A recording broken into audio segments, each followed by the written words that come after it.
On va donc poursuivre avec cette deuxième table ronde pour laquelle j'appelle donc Catherine Athènes, qui est vice-présidente du groupe Duralité et Affaires publiques Europe de Constellium, Frédéric Ramier, ancien CEO d'Alteo, spécialiste du magnésium, Jean-Luc Gréau, économiste et ancien conseiller du MEDEF, et Romain Chambre également, qui est sous-directeur de la politique commerciale, de l'investissement et de la lutte contre la criminalité financière à la Direction générale du Trésor. Je vous laisse vous installer par ici. Voilà.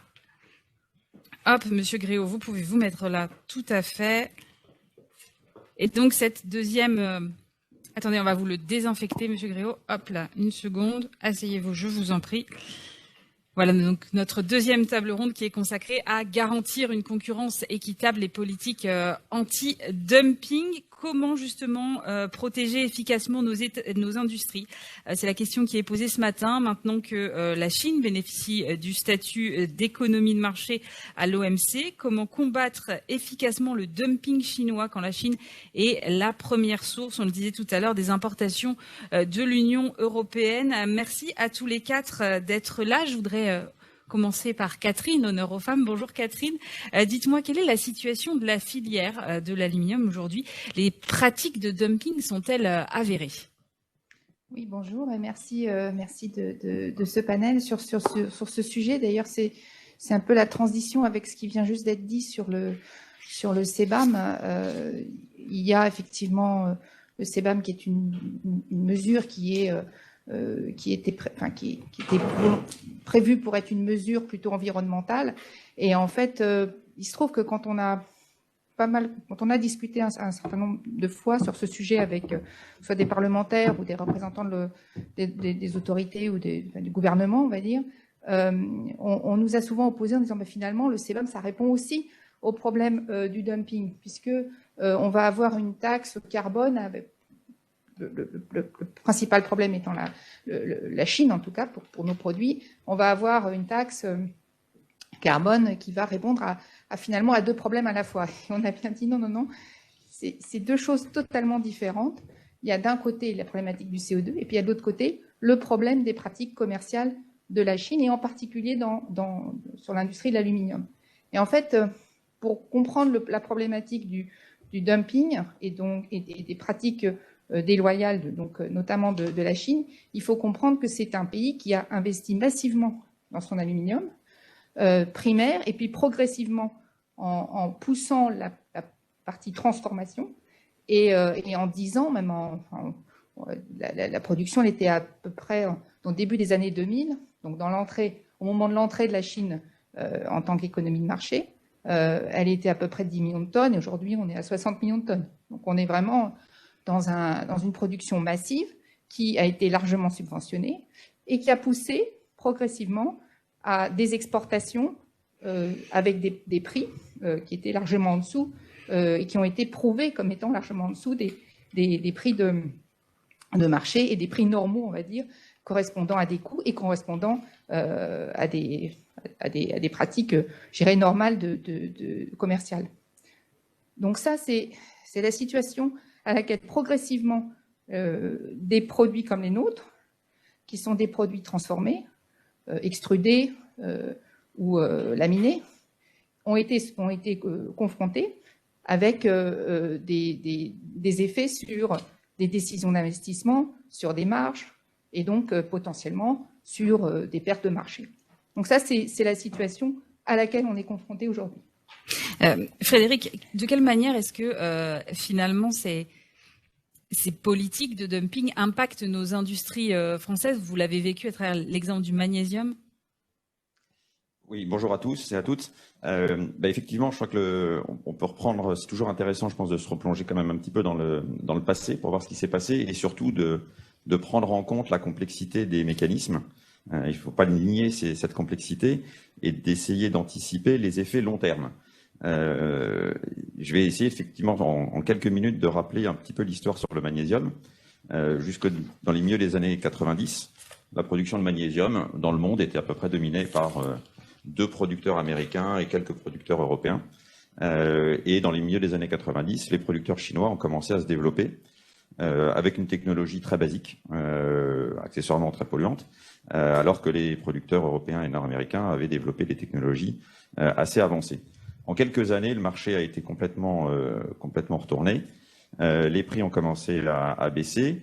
Les Européens et les Américains ont commencé à se poser des questions et à mettre en place des droits anti-dumping. Les Américains sont allés très vite et ont tapé très fort avec des mesures transitoires et des mesures très dissuasives avec des taux d'imposition très élevés qui peuvent dépasser quelquefois les 100% sur les prix d'importation. Et l'Europe a été beaucoup plus prudente, beaucoup plus lente et avec des taux beaucoup plus bas. La conclusion a été assez simple. Début des années 2000, l'ensemble de la production de magnésium en Europe a disparu. Et il y a par contre les mesures qui ont été mises en place par les Américains ont permis de maintenir une petite production, mais une production aux États-Unis. La conséquence de ça, c'est que, et évidemment, sur une doctrine européenne qui était basée sur le sacro-saint, je dirais, dogme du marché libre, du marché commun, et que ce qui est bon, c'est ce qui est favorable aux consommateurs.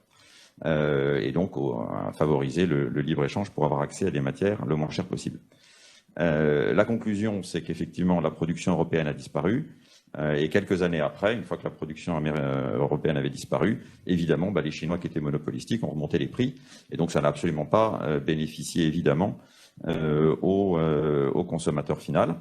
Si on pousse un peu, donc ça, c'était l'histoire début des années 2000. Ça a pas mal marché ensuite pendant un certain temps où finalement le marché européen a continué à être alimenté notamment par des importations donc en venant de Chine. Tout le monde était content. Et jusqu'au moment où effectivement on se retrouve dans une situation où on dépend pratiquement à 100% d'un approvisionnement chinois et que la souveraineté chinoise d'un jour dit, pour tout un tas de raisons, politiques, environnementales, etc., on arrête les exportations, on réduit les quotas et on réduit même la production en Chine. Et tout d'un coup, l'industrie européenne se retrouve sans accès au magnésium. Le magnésium, tout d'un coup, va augmenter et va faire des prix x5 en quelques années.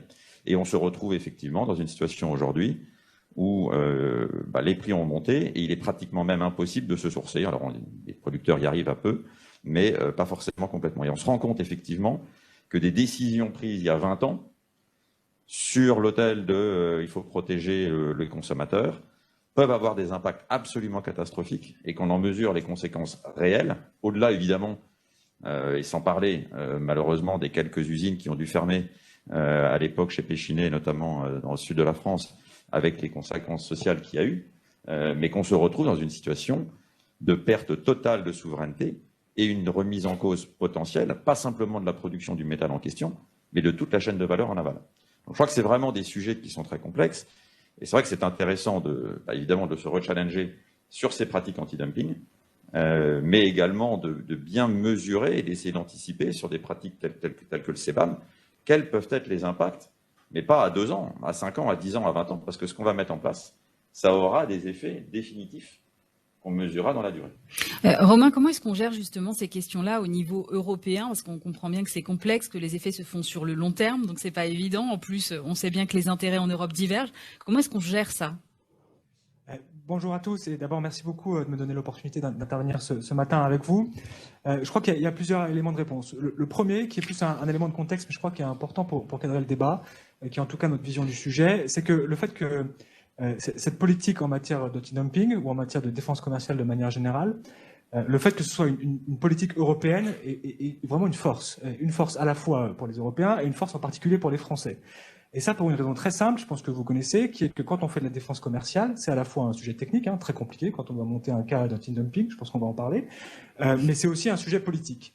Et c'est pas du tout la même chose quand vous devez traiter avec la première ou la troisième puissance mondiale, de représenter 27 États membres, 450 millions de consommateurs et 20 000 milliards de PIB, que quand vous êtes tout seul avec 60 millions de consommateurs ou 3 000 milliards de PIB. Donc, d'abord, je pense que c'est important de se rappeler quand même que cette politique européenne, elle est bien là où elle est.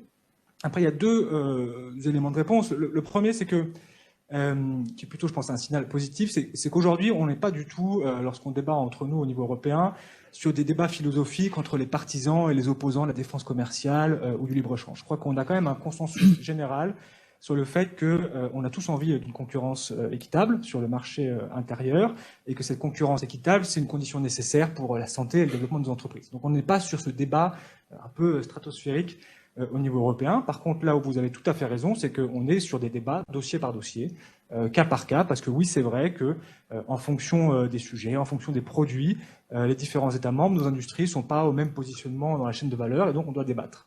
Et on traite ces sujets-là comme on traite tous les autres dossiers européens, c'est-à-dire par la négociation, par le dialogue, par le débat et par un travail de conviction qu'on fait au quotidien, nous, à l'égard des autres États membres et les autres États membres à notre égard, et puis à la fin, on vote. Et je pense que la conclusion quand même positive là-dessus, c'est que ça marche. Et je pense que pour ça, il suffit de regarder les chiffres. Si vous regardez aujourd'hui en Europe, on a en gros 150 mesures de défense commerciale qui sont en place, ce qui n'est pas un petit chiffre. Donc 90% en gros sont des mesures d'anti-dumping. Et surtout, quand on regarde l'évolution ces dernières années, on a quasiment fait plus 50% de mesures de défense commerciale entre 2016 et 2020. Jean-Luc Gréau, vous qui êtes économiste, comment est-ce que vous regardez ces questions d'anti-dumping? Romain Champ disait l'Europe est une force, mais l'Europe est-elle assez offensive? Vous m'entendez? Oui, absolument. Très bien. Merci, Madame Clavex. Bon, j'avais préparé une intervention très, très économique, mais je voulais, avant de répondre directement à votre question, je voudrais quand même rappeler que la situation que nous connaissons du point de vue économique à l'échelon international est sans précédent dans l'histoire du monde. C'est-à-dire que l'ouverture des frontières à l'ensemble des pays du monde n'a jamais existé jusqu'aux années 90. C'est donc depuis 30 ans que nous sommes dans une situation absolument nouvelle et cela donc rend obsolète toutes les théories économiques du commerce international qui ont été élaborées au préalable. Je reprends qu'un seul exemple, celle de Ricardo, sur lequel s'appuient beaucoup de journalistes, pardon, Madame Clavex, il n'y a pas de problème. beaucoup d'économistes, beaucoup de politiques. Bien, Ricardo parle d'une autre économie. Il parle d'une économie où les entreprises, il appelle cela le capital, restent à demeure. Le capital anglais reste en Angleterre. Et donc, il a besoin du libre-échange pour accéder au marché extérieur. Alors, c'est dans lisez donc son manuel, les principes de l'économie de l'impôt, aux éditions Garnier et Flammarion. Ce que j'expose se situe aux pages 157 à 159. Non. Et nous ne sommes plus dans cette hypothèse. Donc tous ceux qui évoquent Ricardo le font faussement, soit par ignorance, soit de façon tendancieuse. Bon alors, réindustrialisation. Alors quand j'ai entendu ça, j'ai été fortement impressionné, parce que figurez-vous que cette hypothèse a été exclue depuis 20 ans. Bon. Et en particulier, elle a été exclue lorsqu'on a vu pour la première fois l'impact du libre-échange mondial à partir de la crise financière de 2008-2009, qui est une crise de la mondialisation, une crise de la compression des salaires à l'échelon mondial. Et donc, on aurait pu, à ce moment-là, commencer à revoir l'énoncé du problème, mettre tout sur la table pour faire autre chose. Mais on s'est employé à différents échelons, les économistes experts, les financiers, certains grands managers, pour au contraire enterrer le problème. Bon, alors, comment réindustrialiser? Le programme est extrêmement difficile et nos politiques se réveillent d'un long rêve ou d'un long sommeil de façon tout à fait impromptue, et alors que nous sommes maintenant dans le fossé. Bon.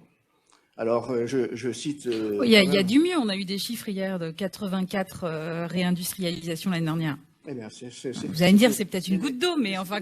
L'esquisse de l'esquisse de l'esquisse. Bon. Alors, bon, mais il y a aussi quand même passablement de délocalisations qui se produisent, je pense surtout à l'industrie automobile, qui continuent à se délocaliser sans trêve. Bon. Néanmoins, et même les fournisseurs de l'aéronautique continuent à se délocaliser. Donc, comment faire? Alors, il y a deux possibilités. Il y a d'abord le carbone, taxe carbone, dont on parlait tout à l'heure. Je vous signale un article qui est paru dans le journal du dimanche il y a quelque temps, signé par Jean-Michel Nolot, que je connais personnellement, mais aussi par Michel Barnier. Michel Barnier, commissaire européen à 2 reprises, qui doit être bien informé de ce qui se passe dans les couloirs, dans les arcanes bruxelloises. Bon, et que disait-il donc succinctement? Cet article dit qu'on aurait renoncé à la taxe numérique, qui devait aider à financer le remboursement du plan de relance européen, et même à la taxe carbone. Alors, je crois que les propos de de ces deux personnes, et surtout de Jean-Michel Barnier, sont à prendre en considération. Il faudrait sans doute l'interroger à ce sujet. On aurait donc renoncé à la taxe carbone. Donc je suis très surpris qu'on évoque encore cette taxe carbone, dont le mécanisme paraît par ailleurs très complexe, mais il faudrait le vérifier. Car si on a effectivement renoncé à l'échelon bruxellois à cette taxe carbone, il faut reprendre le problème à zéro. Alors on va revenir en ce qui me concerne, en matière de taxes, j'ai mis une proposition dans mon dernier livre, paru en mars 2020, Le secret néolibéral, qui n'est pas personnelle. Je reprends une proposition très ancienne, que j'ai lue dès 2009, d'une taxe frappant non pas la production, mais les transports. Le transport d'une marchandise à longue distance, en fonction du poids de la marchandise, et du mode de transport et de la distance. Cette taxe permettrait donc d'avoir à la fois un effet économique et un effet écologique. Si vous transportez des smartphones ou des ordinateurs par avion cargo depuis la Chine, évidemment, le coût écologique est extrêmement important. Mais Catherine, vous nous disiez tout à l'heure que finalement, mélanger un peu les deux sujets, c'était un peu compliqué. Alors, je fais une déposition devant vous. Et vous en faites ce que vous voudrez. Alors maintenant, on arrive au problème du dumping. Alors, il y a les mesures anti-dumping, mais elles devraient être générales. Alors, pourquoi aussi la question du dumping ne se pose plus dans les termes consacrés? C'est que le dumping, c'est la vente à perte. Bon. Or, quand la Chine nous envoie du ciment ou de l'acier ou de l'aluminium depuis son territoire, elle ne vend pas à perte. Donc, ce n'est pas à ce titre qu'il faut prendre des mesures anti-dumping, mais c'est une autre. Il faudrait requalifier le titre. C'est le problème social, notre coût du travail, toutes charges confondues, et qui est évidemment exorbitant. Alors, moi, je voudrais passer la parole à Frédéric. Frédéric, est-ce qu'il faut s'américaniser? Parce que tout à l'heure, dans l'exemple de l'aluminium, vous avez cité les États-Unis qui avaient pris des mesures. Est-ce que on sait que les États-Unis mettent en place des taux qui sont souvent bien plus élevés que les taux européens? Est-ce qu'il faut que l'Europe s'américanise? Alors, moi, je suis pas là pour savoir s'il faut s'américaniser ou pas. En tout cas, faut pas être naïf. Et on est dans un environnement qui est extrêmement concurrentiel à l'échelle mondiale, et donc il faut évidemment regarder quelles sont les pratiques, et notamment de nos principaux partenaires. Et d'autant plus que ça a des retombées directes quand on s'aligne pas. Je prends juste un petit exemple, c'est que sur le sujet par exemple du magnésium, et ça a été le cas sur d'autres sujets, sur le magnésium, sur l'aluminium, quand les États-Unis ont pris des dispositifs unilatéraux sur cette matière. Le fait que le plus grand marché du monde, ou un des plus grands marchés du monde, mette en place des mesures de protection, non seulement eux protègent leur industrie, mais par effet ricochet, toutes les exportations qui allaient aux États-Unis et qui ne peuvent plus y aller tout d'un coup, se retrouvent réorientées, et ça génère un flux encore plus important vers le seul marché naïf qui continue à accepter et à ouvrir ses portes, qui est le marché européen. Donc, je dirais que la question n'est pas tellement de savoir d'ailleurs s'il faut s'américaniser ou pas, c'est qu'il faut aussi lutter contre les États-Unis et qu'il faut mettre des dispositifs qui vont être efficaces. On a vu de façon très claire ces réorientations de flux sur plusieurs marchés. Et donc, je crois qu'il y a effectivement besoin de mettre en place des dispositifs efficaces. Il faut être pragmatique. Les Américains, effectivement, quand ils regardent quelque chose, ont la capacité à mettre des dispositifs temporaires, conservatoires, qui bloquent les flux de façon immédiate, le temps de faire les analyses, et ensuite, en général, qui tombent assez rapidement sur des mesures très dissuasives et beaucoup plus importantes que ce qu'on trouve en Europe. Alors, je ne conteste pas ce qui a été dit tout à l'heure sur le fait qu'il y a des mesures néanmoins qui ont été mises en place en Europe, mais c'est très timide, c'est très long, c'est souvent sujet à caution quand même et à débat très long, et on a bien entendu le message, et c'est vrai qu'il faut négocier, discuter, etc. Et vous vous retrouvez dans bien des cas, en Europe, avec 2 pays sur 27 qui sont concernés par la production, quand les 24, 25 ou 26 autres ne sont que des consommateurs de ces produits. Et donc, c'est extrêmement compliqué, et vous devez rentrer effectivement dans des négociations compliquées de si je te fais quelque chose sur tel produit qui me concerne moi, je vais te faire quelque chose de l'autre côté, etc. Donc ça, c'est long, c'est pas efficace, et à la fin, ça fait des mesures qui sont souvent des mauvais compromis.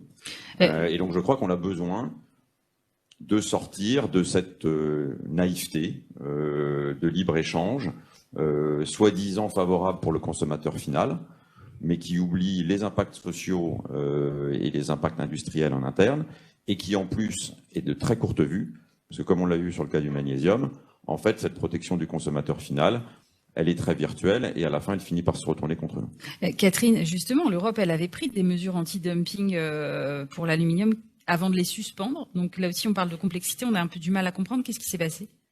Alors en fait, on a eu, on est, donc, comme je disais, donc le dumping vient essentiellement de la Chine. Enfin, il vient de la Chine, c'est un problème spécifiquement chinois qui est lié aussi aux subventions données par le gouvernement chinois. Donc quand on dit prix anormaux, ils sont aussi anormaux parce que ils sont extrêmement subventionnés. Et ça, il y a eu un rapport de l'OCDE qui est paru il y a quelques années, qui a vraiment décortiqué la surcapacité chinoise et d'où elle venait et comment elle avait été massivement subventionnée. Et ce sont des montants très très conséquents.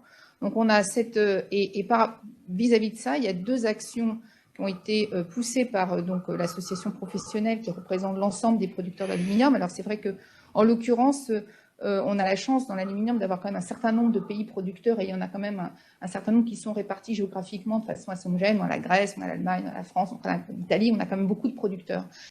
C'est très dispersé. Donc on a un très bon consensus au niveau de l'industrie pour dire c'est pas possible, on peut pas continuer à subir des prix aussi, je vais dire absurdes et qui nous vraiment nous empêchent de continuer de nous développer. Donc il y a deux cas anti-dumping bien spécifiques qu'on a donc demandé on a donc demandé le processus européen, donc c'est une phase d'investigation.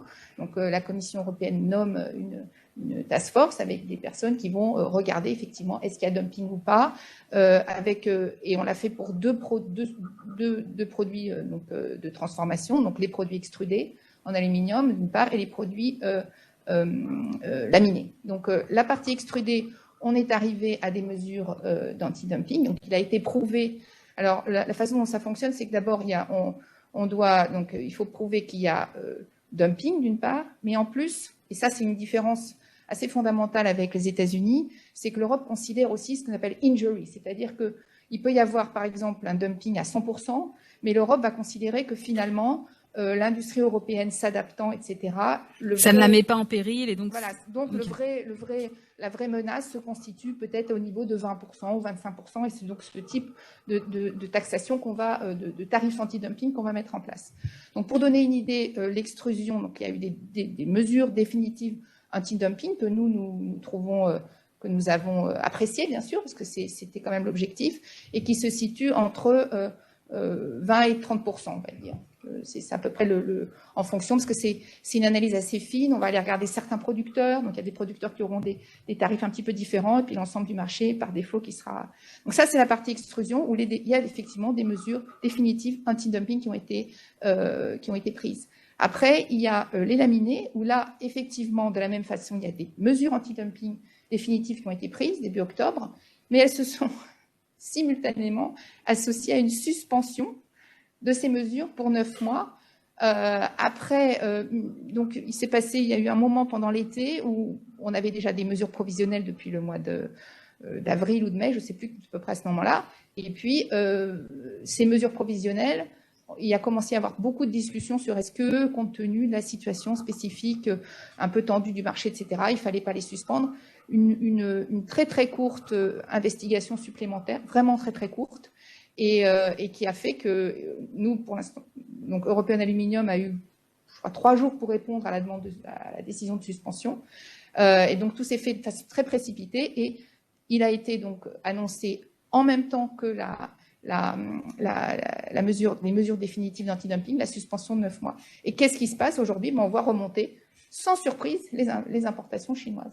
Alors, Romain Chambre, j'entends la complexité des outils européens, néanmoins ils ont le mérite d'exister. Est-ce qu'il y aurait des façons peut-être de mieux les utiliser ou de simplifier certaines procédures? Alors, nous, aujourd'hui, sur cette question de l'antidumping et de la défense commerciale, on voit un peu 3 pistes. Une première qui est déjà en œuvre, qui est que on est parti du constat, mais depuis maintenant quelques années, qu'on a des bons outils, notamment depuis la réforme de 2018, des bons outils sur la table. C'est-à-dire que juridiquement, on a ce qu'il faut pour traiter les différents cas. Mais je crois qu'on est à peu près tous d'accord pour dire qu'il ne suffit pas d'avoir l'outil, il faut aussi l'utiliser de manière efficace et de manière efficiente. Et c'est pour ça qu'on a appelé pendant un certain nombre d'années à la mise en place au sein de la Commission européenne de quelqu'un chargé de piloter toute cette stratégie en matière de défense commerciale, ce que nous, on a appelé le procureur commercial européen. Et cette demande, la Commission y a répondu, puisque depuis juin 2020, on a ce qu'on appelle un Chief Trade Enforcement Officer, qui est justement chargé de coordonner toute cette stratégie, d'utiliser correctement les outils et de mettre dans cette question de défense commerciale et d'anti-dumping, la traction politique dont on a besoin pour bien utiliser l'outil et pour utiliser correctement les ressources qui sont à disposition de la Commission. Donc ça fait maintenant un peu plus d'un an que ce poste est en place. Nous, on le voit, et j'espère que les professionnels le voient aussi, mais je pense qu'on pourra en tirer le bilan dans les mois qui viennent. C'est vraiment, je pense, un franc succès, une excellente décision de la Commission européenne. Donc, ce premier élément, c'est l'impulsion politique derrière l'outil. La deuxième chose, c'est plus la question de la pédagogie. Moi, j'avoue que je crois assez peu à la simplification pour plusieurs raisons. D'abord parce que je crois que l'anti-dumping, c'est un outil puissant. Et un outil puissant, ça nécessite forcément, notamment pour que ça tienne le contentieux, qu'on collecte un niveau de preuve suffisant. Et je sais parfaitement à quel point pour les entreprises et aussi pour la Commission européenne, c'est difficile de monter un cas. Ça, je pense que cette complexité, on n'arrivera pas à la résoudre. D'autant que, par ailleurs, les gens en face, les pays qui subventionnent, ils font des subventions de plus en plus compliquées que de toute manière, il va falloir qu'on détecte et qu'on gère. Donc je crois qu'on ne va pas réussir à simplifier. Par contre, je crois que la manière de traiter cette complexité inhérente, c'est vraiment la pédagogie, et notamment à l'égard de toutes les entreprises et des PME en particulier qui ont clairement pas forcément ni le temps, ni les moyens, ni les ressources en interne pour déjà connaître ce qui existe en matière de défense commerciale et ensuite pour le mettre en œuvre. Ça, la Commission l'a bien en tête, elle a déjà fait un certain nombre de choses, ils ont un point de contact unique sur le sujet, ils ont fait un certain nombre de guides, mais pour le coup, je prends aussi un certain nombre d'actions pour nous, et c'est ce qu'on va faire cette année et les années qui viennent, en améliorant notre communication à l'égard en particulier des PME, et notamment dans le cadre de la présidence française de l'Union européenne, on organise un certain nombre d'événements, et dans ce cadre-là, on aura des ateliers dédiés aux entreprises sur la défense commerciale et sur les messages qu'on peut leur passer, la manière dont on peut améliorer notre communication à cet égard. Donc deuxième axe, c'est la pédagogie. Et puis le troisième axe, c'est aussi tout simplement reconnaître que nos outils en l'état, ils peuvent faire un certain nombre de choses, mais ils ne peuvent pas tout faire, notamment parce qu'ils sont basés sur les règles de l'OMC qui sont compliquées à faire évoluer. Donc il faut reconnaître qu'on a aussi besoin de nouveaux outils. Et ça, c'est des discussions qui sont en cours en ce moment même au Conseil européen, puisque notamment on est en train de débattre d'un outil sur la lutte contre les subventions sur le marché unique. C'est-à-dire qu'avec l'anti-dumping, on est capable d'attraper certaines subventions, mais pas toutes. Donc on est en train de regarder ce qui passe aujourd'hui à travers les mailles du filet et de débattre d'un texte qui permettra de combler ces trous-là. Catherine, est-ce que finalement la solution ne se situe pas au-delà de l'Europe? Est-ce qu'il ne faut pas aller faire une alliance avec d'autres pays pour régler ce problème? Alors c'est ce qu'on fait justement, au niveau de l'European Aluminium et de l'ensemble de l'industrie de l'aluminium en Europe.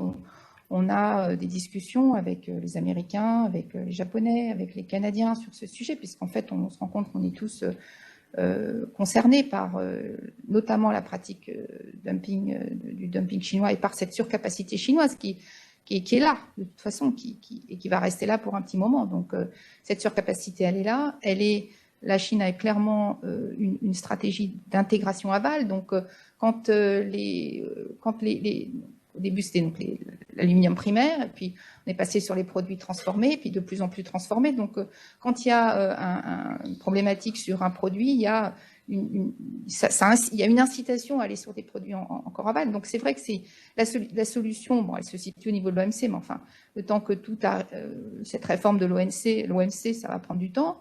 Et donc, on monte effectivement une alliance, mais moi, je voudrais... ça reste quand même, et c'est ce qu'on essaie de faire pour pousser au niveau du G7, au niveau du G20, de toutes ces instances, pour essayer de voir comment on peut justement avoir une action un peu collective au niveau de l'ensemble des zones géographiques qui sont concernées. Mais cette coordination ne va pas remplacer des actions spécifiques. Et je veux revenir sur cette question de temps. En fait, on a un problème de timing dans tout ça. Il faut pratiquement 18 mois d'un cas anti-dumping. Il faut des moyens conséquents, parce que ça veut dire quand même une aide juridique. Ça veut dire aussi collecter cette information. Il y a beaucoup d'informations qui est demandée. Et bon, d'une certaine façon, effectivement, ça assoit le cas. Ça le rend plus on va dire, plus fort par rapport à des attaques éventuellement juridiques qu'il peut y avoir contre une mesure anti-dumping. Donc ça effectivement, ça a un caractère de toute cette investigation. Elle a son mérite, mais en même temps, elle a une lenteur extrême. Et quand on voit effectivement les États-Unis qui ont pris des mesures très rapides, et c'est plus des barrières, c'est des murs. C'est-à-dire à un moment donné, quand vous avez 100%, quand vous avez 300% de taxes, le produit, il ne vient plus, c'est fini, terminé. Et nous, on est sur des mesures qui prennent, je dirais, 2-3 fois plus de temps et qui sont à 20-30%. 20-30%, on sait que, par exemple, sur l'extrusion, en un an, ça sera absorbé. en 1 an ou 2 ans. Donc, on aura mis 2 ans à mettre en place, à avoir ces mesures en place, et on va probablement, en 1 an ou 2 ans, il y aura des phénomènes d'absorption par les entreprises chinoises. Parce que derrière aussi, il y a toutes ces subventions. Et ces subventions continuent. Donc, on est dans une espèce de course où on est toujours un petit peu en retard, quoi. En fait, c'est ça. On est en retard. Et on a vu avec l'administration de Trump et la fin du multilatéralisme au niveau américain, on a beau, nous, créer des alliances entre organisations, au-dessus, on va dire au niveau des zones géographiques, des responsabilités politiques au niveau des zones géographiques, c'est pas le cas. Et d'ailleurs, la meilleure preuve, c'est quand même le 232, qui est quand même une mesure prise par l'État américain contre les importations d'aluminium, pas seulement européen, mais l'ensemble du monde, sous le prétexte que ce sont des activités stratégiques, etc. Et on a le dernier compromis, c'est des quotas qui nous conviennent pas du tout, qui conviennent ni aux Européens d'ailleurs, ni aux Américains, et l'industrie n'a pas été entendue. Merci à tous les quatre pour cet échange. Je suis sûre qu'ils auront suscité beaucoup de questions du côté de notre audience. Gaëtan? Alors, on va laisser la parole à Pascal Haroul, qui a un petit éclairage à nous apporter sur le plan international. Alors, allez-y. Alors moi, je fais un commentaire très simple sur l'efficacité des droits anti-dumping. Alors, je vais vous raconter 2 histoires qui sont absolument emblématiques. J'ai participé à l'anti-dumping contre le magnésium chinois et je me rappelle que la procédure était absolument horrible. Il fallait au moins 1 année de procédure, et alors qu'on perdait de l'argent tous les jours. Oui, Catherine parlait de 18 mois, effectivement. Pour avoir des droits qui étaient de 50, de 80, on avait demandé 100%, on a eu 20, 25%. Et j'ai dû repartir à la communauté européenne pour dire, regardez, avec 20%, regardez les contournements qui se passent. Ils ont remis 1 année encore d'études avant de mettre des droits anti-dumping. On a fermé l'usine avant. Je suis parti aux États-Unis, juste après. Et aux États-Unis, on avait un anti-dumping contre nous sur le silicium. Les États-Unis, c'est très simple. Dès qu'il y a un anti-dumping contre vous, vous avez 15 jours. Vous avez 15 jours pour apporter un commentaire. Et au bout de 15 jours, ils ne font rien. Ils mettent des droits anti-dumping provisoires et ils commencent l'enquête après. Donc vous êtes sorti du marché. Alors, pour parler de la petite histoire, on a gagné dans les 15 jours et on a réussi à ne pas avoir ces droits anti-dumping. Juste pour vous dire que le fond du problème, c'est changer la procédure. La procédure européenne est absolument inefficace. Il faut américaniser la procédure parce qu'elle est beaucoup plus efficace. Et si je peux me permettre un commentaire complémentaire, mais on a vécu ces moments-là avec Pascal en même temps, mais il y a effectivement cette notion complémentaire dans l'ensemble des outils à disposition de protection. Il y a aussi cette notion de souveraineté et d'aspect critique d'un certain nombre de produits. En Europe, ça n'existe pas. Les États-Unis peuvent décider de fermer les frontières sur un certain nombre de matières parce qu'ils considèrent qu'il faut protéger du Made in America. Alors en France, on peut parler de Made in France, c'est très sympathique, mais il n'y a pas de frontières au bord de la France. Elles sont effectivement au niveau européen. J'ai entendu les commentaires tout à l'heure et je pense qu'effectivement l'Europe apporte beaucoup de protection et beaucoup d'aspects positifs et de poids potentiellement dans les négociations. Sauf qu'il n'y a pas de souveraineté au niveau européen parce que personne décide au niveau européen de ce qui est important, de ce qui n'est pas important, etc. Et donc il n'y a aucun dispositif de protection au niveau européen qui intègre cette notion de souveraineté, de qu'est-ce qui est finalement important et est-ce qu'on accepte de se retrouver un jour sans aucune production de magnésium parce qu'on va les laisser, on a décidé finalement que c'était pas grave et qu'on pouvait fonctionner à 100% avec des importations chinoises. Ça dépasse même le cadre de l'anti-dumping pur sur de la subvention, qui est déjà nécessaire, hein. Mais il y a une question à se poser sur le long terme de savoir quelles sont les industries et est-ce que l'Europe souhaite garder un certain nombre d'industries, avant même de reparler effectivement de réindustrialisation. Parce qu'on va continuer à en perdre parce qu'on a décidé que ça valait pas le coup de les garder. Romain, une réaction sur la complexité, la durée? Oui, pardon, pas sur la complexité de la durée, mais je voudrais réagir sur ce qui vient d'être dit, parce que je comprends parfaitement cette question, elle est extrêmement importante, mais je pense que le message que je veux passer, c'est qu'aujourd'hui, cette question, elle est bien sur la table, hein, notamment la question de la protection et de la souveraineté. La question de la souveraineté. Oui, quand vous regardez la dernière stratégie de la politique commerciale européenne, qui a une stratégie extrêmement importante, parce qu'en gros, elle dresse le plan d'action de la Commission pour les 5 années à venir. Ce que dit la Commission, et ce avec quoi on est parfaitement d'accord et pour lequel nous on plaide également depuis des années, c'est la nécessité d'articuler notre politique commerciale avec nos autres politiques publiques. Et en particulier, il y en a 2 politiques publiques. La politique en matière de développement durable, c'est pour ça qu'on fait le mécanisme justement carbone aux frontières, vous venez d'en parler, et la politique industrielle. Et donc cette idée qu'il faut que notre politique commerciale soit à minima cohérente et au mieux serve notre politique industrielle, elle est vraiment là. C'est aujourd'hui les débats qu'on a en ce moment. Il y a des solutions qui sont sur la table. Il y en a au moins 3 que la Commission met régulièrement en avant et qu'on soutient. Il y a des solutions qui sont défensives, c'est ce qu'on s'est dit tout à l'heure sur le renforcement de nos outils de défense commerciale. Il y a des solutions offensives et que la Commission met aujourd'hui en avant. Il faut aller combattre les pays qui, de leur côté, appliquent des restrictions aux exportations, en particulier sur des matières premières stratégiques. Je pense que vous en parlerez dans l'autre table ronde. Il y a aussi des solutions en matière d'ouverture. Et je réponds aussi sur ce qui a été dit tout à l'heure sur le protectionnisme. Il faut voir que, y compris sur des questions d'autonomie stratégique, l'ouverture, c'est extrêmement important. Je vous donne 2 exemples rapidement. Quand on parle par exemple de sécurisation de matières premières, vous imaginez bien que quand on n'en a pas, on ne va pas l'inventer. Donc la matière première, il faut aller la chercher là où elle est. Et une des solutions, il y en a beaucoup, mais une des solutions pour sécuriser ces approvisionnements, c'est les partenariats commerciaux, c'est la négociation d'accords commerciaux. Deuxième exemple, on parle beaucoup de résilience de chaînes de valeur dans ces débats sur l'autonomie stratégique et en particulier sur des secteurs sensibles qu'on connaît bien aujourd'hui, comme la santé, évidemment, ou les semi-conducteurs. Je crois qu'aujourd'hui, on est quand même quasiment tous d'accord sur le fait que sur un secteur aussi compliqué que le semi-conducteur, on n'est pas capable de tout faire tout seul. C'est quasiment impossible, les chaînes de valeur sont trop complexes. Et un des enjeux, une des solutions, c'est de se positionner au niveau européen, au niveau français, sur la chaîne de valeur, là où on a des avantages à faire valoir, pour que, in fine, les autres dépendent de nous de la même manière que nous, on dépend d'eux. Et ça crée du levier, ça crée du rapport de force en matière commerciale. Et vous imaginez bien que ce jeu de levier, il a du sens que si on est ouvert, que si le commerce est ouvert. Sinon, ça n'a absolument aucun intérêt. Donc je pense que, voilà, moi je comprends parfaitement ce débat sur la souveraineté, et ce que je veux dire, c'est qu'il n'est pas du tout inexistant, c'est notre actualité du moment. Gaëtan, une question ? Alors, j'ai une question qui vient de la salle, que je vais essayer de reformuler pour l'articuler davantage avec ce que vient de dire Romain Chambre. Finalement, Frédéric Ramet, tout à l'heure, nous a expliqué un cas pratique, qui était celui du magnésium, et nous a dit que pour lui, l'origine de la défaillance européenne, puisque ça a échoué, en fait, ça a échoué lamentablement, enfin avec une perte d'actifs industriels et aujourd'hui une totale dépendance à la Chine, c'est le primat qui a été accordé à l'époque aux consommateurs. Aujourd'hui, quels sont les objectifs dans les traités, quels sont les objectifs de l'Union européenne ? Est-ce que l'Europe industrielle puissance est un objectif dans les traités ? Non. Le primat du consommateur l'est davantage. On